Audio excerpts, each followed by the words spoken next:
Welcome to A star news Telugu. నా పేరు హారిక. నేటి వార్తా ముఖ్యాంశాలు.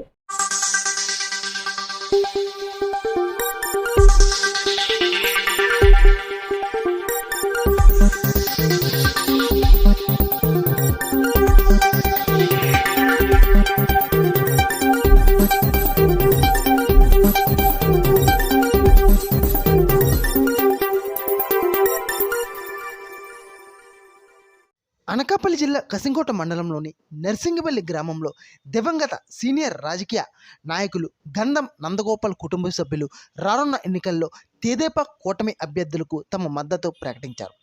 అనకాపల్లి నియోజకవర్గ పార్లమెంట్ కూటమి అభ్యర్థి సీఎం రమేష్, తెలుగుదేశం రాష్ట్ర కార్యనిర్వాహక కార్యదర్శి దాడి రత్నాకర్ శనివారం సాయంత్రం నర్సింగపల్లిలో తెలుగుదేశం, బీజేపీ, జనసేన పార్టీల ఉమ్మడి అభ్యర్థుల ప్రచారాన్ని నిర్వహించారు. ఈ సందర్భంగా నర్సింగపల్లి విచ్చేసిన సీఎం రమేష్ దాడి రత్నాకర్ని నందగోపాల్ కుమార్తె గంధం సునీత కలుసుకొని కూటమికి తమ మద్దతును తెలిపారు. అలాంటిది మనకి టీడీపీ తెలియదు, ఎవరికి లేదు. ఎప్పుడు హుద్హుద్ వచ్చిన దాన్ని బట్టి ఎంతగా ఇక్కడ మనం ఎంత కష్టపడ్డాం. యాజ్ అ రైతుగా 5,000 మనకి నోట్లోకి వెళ్తేనే కదా మనం ఈ నెక్స్ట్ రేపున్న మనం చూస్తాం. అలాంటిది ఈ రోజు రైతు లేకపోతే మనం రేపున్న మనం చూస్తాం. అలాంటిది ఈ రోజు రైతు లేకపోతే మనం తిండి ఎక్కడి నుంచి తింటాం, భోజనం ఎక్కడి నుంచి చేస్తాం? ఇతర దేశాల నుంచి మనం భోజనం తెప్పించుకుంటామా? ఎంత ఖర్చు ఎక్కువ అవుతుంది.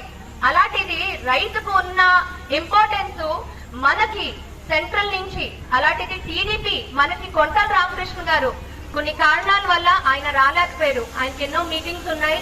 అలాంటిది రేపు జనసేన నుంచి ఆయన గుర్తు క్లాస్. అలాంటిది ఆయన 3 సార్లు మినిస్ట్రీ చేశారు. 3 సార్లు ఆయన మినిస్ట్రీ చేశారు. అంటే మనకి ఎలాంటి లీడర్స్ వస్తున్నారు? ఒక ఎక్స్పీరియన్స్ ఉన్న లీడర్స్ మనకు వస్తున్నప్పుడు మనం సెంట్రల్ కి వెళ్ళక్కర్లేదు. మన గురించి ఆయనే ఇక్కడికి వచ్చారు. సీఎం గారని ఎవరికి తెలియంది. రాజ్యసభ, ఆయన రాజ్యసభ మెంబర్ అయ్యి ఈ రోజు మనం ఏదన్నా కోరుకుంటే 2 రోజుల్లో జరిగే పనిని మనం స్వతహాగా చేసుకున్న కృష్ణ గారు ఇవాళ రాలేకపోయారు ఈ సభకి. కానీ ఆయన చెల్లులుగా నేను ఈ రోజు మీ అందరి ముందున్నా. ఆయనకి మనం ఓట్ వేస్తామా? మనం కమలా గుర్తుకి క్లాస్ కి జై రమేష్ గారు, జై కొండల్ గారు, మన బాధ్యతను మనం నెరవేరుస్తాం. రమేష్ గారికి నేను మాటలు చెప్తామని కోరుకుంటున్నాను.